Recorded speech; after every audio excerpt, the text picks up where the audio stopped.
Oh, we need to scoot over. Yeah. Why do I look taller than you? It's scaring me. Hey guys, what is up? So today we thought it would be really fun to do a little vegan video for you guys. We've been getting a lot of questions about why we went vegan, what are the benefits to it, you know, talking about our journey. So we thought we'd just do an informational video for you guys. And just a little disclaimer, we're not forcing this on anyone. Live whatever lifestyle you want, eat whatever you want. We've just been getting a lot of questions and we wanted to answer them for you. Yeah, and I'd also like to say we are not nutritionists, we are not registered dietitians. This is just our experience, basically. Also, we would just like to say, please do your own research. This is just us telling you about our experience with it. Some good programs that we watched were Game Changers on Netflix and What the Health. There were some amazing like documentary type of things, but also if you want to go like on your own websites, just do everything you can. This is just us telling you about our story. All right, so the first point that we're going to start with, a question that we get all the time, is why we went vegan. I think this is a great question to start off with. So basically, me and Kayla have both been lactose intolerant a lot of our lives, and some people think that's a learned thing, but we could tell you firsthand it was not learned. And so the going off of dairy was kind of pretty easy for us, besides eggs, obviously, which is an animal product. So the reason I went vegan was not only for my health, but also animals. I just don't feel I personally need to eat an animal to stay healthy. There's supplements that you can take. There's different ways that you can eat. I feel myself as one with animals, and I just don't want to eat them. And mine was probably mostly for the health benefits, which of course I do care about animals, but it was mostly, I never thought about, oh, I'm killing a cow when I was eating a burger or anything like that.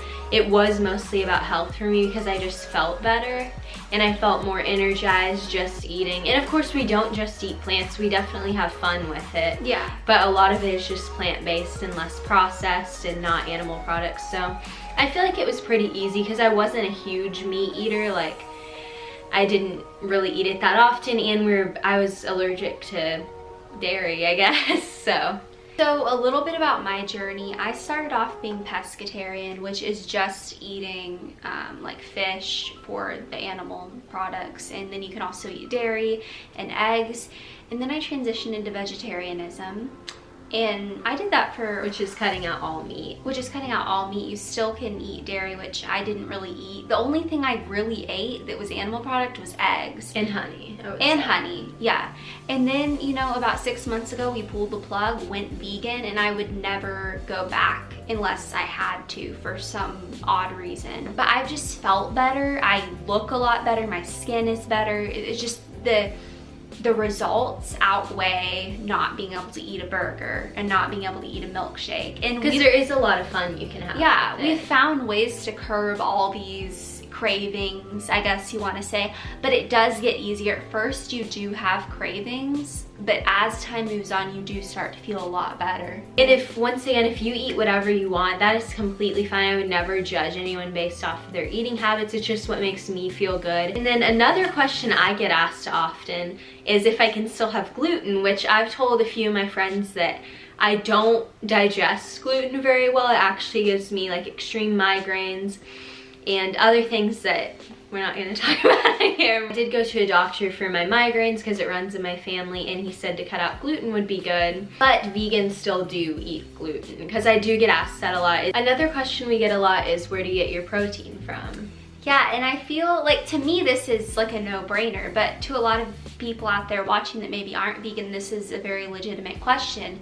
So the main sources that we get our protein from are tempeh, tofu, and basically soy products. We get a lot of our protein from soy products. There's also nuts. We eat a lot of nut butters, almond butters, peanut butters, anything like that. I actually have a little bit of a list too, just to get a little bit more. A lot of beans.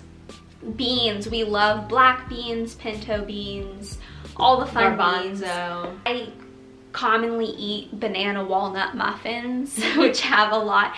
And then something that people don't realize is spinach and potatoes have a lot of protein in them. which is great. And then we love quinoa, so we're always eating that, and that's a great source of protein. Yes, and if you do adopt this lifestyle and you need a little extra protein or you're going for a workout, a lot of protein powders actually do have milk powder in them, so we can't obviously eat that. But this one we love. It's the Garden of Life organic plant-based protein, and it has 30 grams per 2 scoops.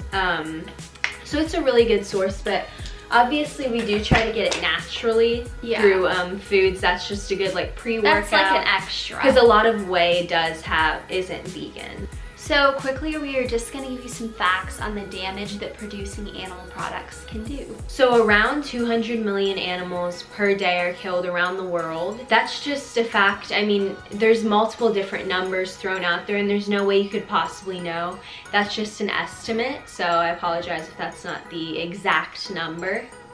Yeah, and to me, I mean, like I said, I feel like I'm one with the animals, and that just kind of hurts, you know, to be killing an animal and eating it when really you could just replace it. So for me personally, that is a huge reason why I choose to be vegan. And another environmental effect, I guess, is around, again, an estimate of 42% of agriculture emissions come from animal agriculture.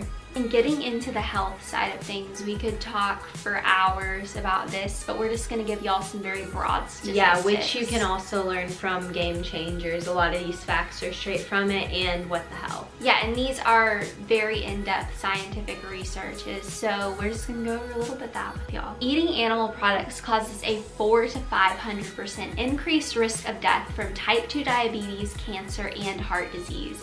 And that is very shocking. It's really crazy to hear, especially for me when I was still eating meat. So this was crazy to me when I found out about it, because I had always thought red meat was just the main thing that you want to stay away from. But actually, according to research, 1 serving of white meat per week triples your risk of colon cancer, which... that's crazy. I don't know. So bringing it into kind of a lighter subject, that was some heavy stuff. We actually have some of our favorites that are vegan that we eat like every single day. So we're gonna bring those in. All right, so vegan favorites.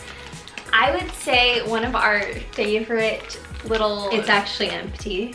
It's empty because we ate all of them in, you know, quarantine, can't go to the stores. But are these Enjoy Life mini chunks? These are literally heaven. They're chocolate, yeah, chocolate chips. Yeah, we eat them all the time.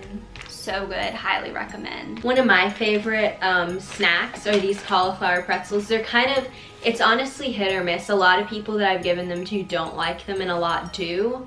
So it's honestly your own opinion. It's like kind of a controversial thing. It's subjective. Yeah, but you might like them, you might not. It's kind of like just made out of vegetables. So that's one that you may not like, but the Enjoy Life, everyone will like. And then the next one is this Pal pasta. Pasta is so hard when you're vegan because a lot of it has eggs, but this pasta, it tastes like normal. It's pretty good, yeah. It's really good. It's made out of green lentils. And one of our absolute favorites, this is probably my favorite thing ever, is this Skinny Pop popcorn. The bags are chemical free, so that's a huge plus. And it's vegan. Vegan butter. It's so good. It's so buttery and so salty, like movie theater popcorn, but it's like plant-based butter. You would never know the difference. I gave it to one of my friends and she went out and bought it, so highly recommend. The next one is the holy grail for me. I love these apple chips by Bear. They are so, so, so good. They're actually like gluten-free, no preservatives, no added sugar, so highly, highly recommend for, instead of like snacking on chips, just snack on this. Another thing that we actually really love, and we do dairy-free cheese, do have our fair share of dairy-free cheeses, but this is something I've seen a lot of vegans request, so I got it, and it's nutritional yeast actually, and it's kind of like, it kind of has a nutty flavor to it, but also like a little bit of a cheesy flavor. So it's really good. It's just powder. Again, probably a hit or miss item. The next vegan favorite is this Everything But the Bagel seasoning. This is great on like avocado toast. It's good on like any toast. Yeah, pretty much so anything. Good. Highly recommend Trader Joe's. So this next one is actually a common sweetener instead of honey, which you can use maple syrup obviously, but this is the agave nectar. It's so good. We use this one called Organic Agave 5. It's just a kind of a plant-based sweetener, so it's really good. Thank you guys so much for watching, and we hope you enjoyed this video. Comment down below if you want some more vegan videos. Yes, and just remember to go out there, do your own research, and live the lifestyle that you want, and no one's judging you. Yeah. Y'all have a fabulous day, and we will see you next week. Bye.